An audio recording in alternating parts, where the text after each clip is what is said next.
YCP ప్రభుత్వ హయాంలో రాష్ట్రం అప్పుల పాలైందని నంద్యాల జిల్లా డోన్ ఎమ్మెల్యే కోట్ల జయసూర్య విమర్శించారు. జగన్ రాష్ట్రాన్ని అభివృద్ధి చేయకుండా తన కుటుంబాన్ని అభివృద్ధి చేసుకున్నాడన్నారు. జగన్ చేసిన అప్పుల వల్ల సీఎం చంద్రబాబు హామీ ఇచ్చిన పథకాలు కొద్దిగా ఆలస్యం అవుతున్నాయని కోట్ల చెప్పారు. చంద్రబాబు మంచి విజన్ ఉన్న నాయకుడు అని కోట్ల జయసూర్య కొనియాడారు.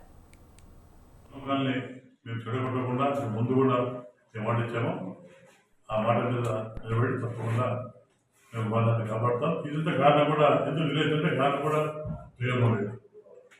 జగన్మోహన్ రెడ్డి కలగంటున్నాడు, నేను మళ్ళీ ముఖ్యమంత్రి అవుతాను, మళ్ళీ చూసుకోవచ్చే ఉద్దేశంలో నేను ఏదో ప్లాన్ చేస్తున్నాడు. కానీ ప్లాన్ బట్టి ఉంటుంది. కానీ జీవితంలో నేను ముఖ్యమంత్రి కూర్చోలేదు. నేను అట్లయితే ఫెయిల్యూర్ ముఖ్యమంత్రి అంటే రాష్ట్రానికి ఫెయిల్యూర్ తన స్వార్థాన్ని మాత్రం సక్సెస్ అయిపోతుంది.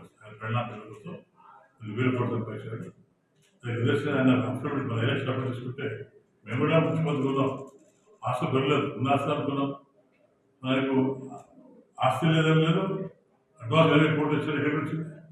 ఇది తీసుకుని ఎవరు చాలు అంటే రాష్ట్రాన్ని దివా తీసుకున్నాను. కానీ ప్రజలు నమ్మే పరిస్థితి లేదు. తప్పకుండా శాశ్వతంగా మళ్ళీ 20 రూపాయలు మేము ఉండబోతున్నాం.